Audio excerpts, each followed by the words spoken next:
One day there was a fire in a wastebasket in the office of the Dean of Sciences. In rushed a physicist, a chemist, and a statistician. The physicist immediately starts to work on how much energy would have to be removed from the fire to stop the combustion. The chemist works on which reagent would have to be added to the fire to prevent oxidation. While they are doing this, the statistician is setting fires to all the other wastebaskets in the office. "What are you doing?" the others demand. The statistician replies, "Well, to solve the problem, you obviously need a larger sample size." And here we are on talking about getting random samples. So we had some experience in the previous lesson dealing with getting random rectangles that we were working with, and we used a random number table to do that. How do we draw random samples in general? Well, let's look at a prize drawing. So in a prize drawing, let's say I'm giving out sodas to half the students in my class. And I start alphabetically with the roster. And I say, okay, I'm going to flip a coin. If you get heads, you get the soda. If you get tails, you don't get to the soda. And I go until I run out of sodas. Who is most likely to object to this plan? The kids with the last names near Z because they're at the bottom of the roster. The probability that I'm going to make it all the way down and still have some soda left is not so good. The probability of the first couple of people are going to get a soda is like 50-50 compared to the people at the bottom. So, what's the way we normally draw for prizes in the class? Well, we tend to use like a box or a hat and we put the names in.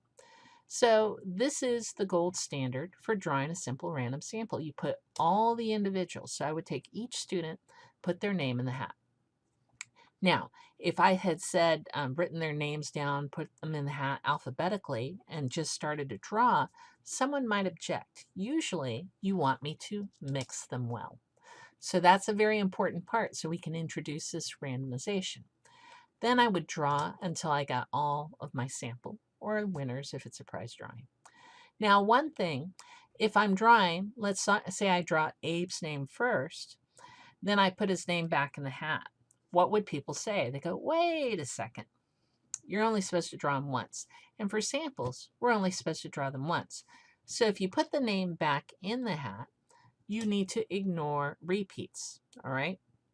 One way you can avoid that is just leave the name out of the hat. But if you're using something like computers or calculators, they will have some repeats in there. So it's always good to say ignore the repeats. After that, you would survey every individual that you drew, and that would be your sample. This is often called the hat method. And why is it preferred for random drawings? Because all outcomes are equally likely. No one is more likely to get selected than someone else in the hat. Now, we don't always use simple random samples, and why would that be? Well, there can be some challenges in getting simple random samples. If I wanted to survey a sample all the students at the high school, even though I'm a teacher, it's difficult for me to get a listing of everybody due to privacy issues. So maybe I wouldn't do a simple random sample of all the students in the high school. If I was trying to do all the students going to prom, the problem is I don't have a list of students going to prom. I could actually take a list of people who had bought tickets and sample them, but that wouldn't give me everybody going to prom because, some people wait till the last minute. Customers at a grocery store, that's even worse. They're moving around and I definitely don't have a list. That would be a difficult one to sample randomly using an SRS method. Trees in a forest, we could do it. I could map every tree and number every tree or name it some unique identifier. And then I could put them all in a hat and draw them. But that would be a real pain. So again, the simple random sample is the gold standard. But next I'm going to go over some of the different random sampling techniques because of these challenges.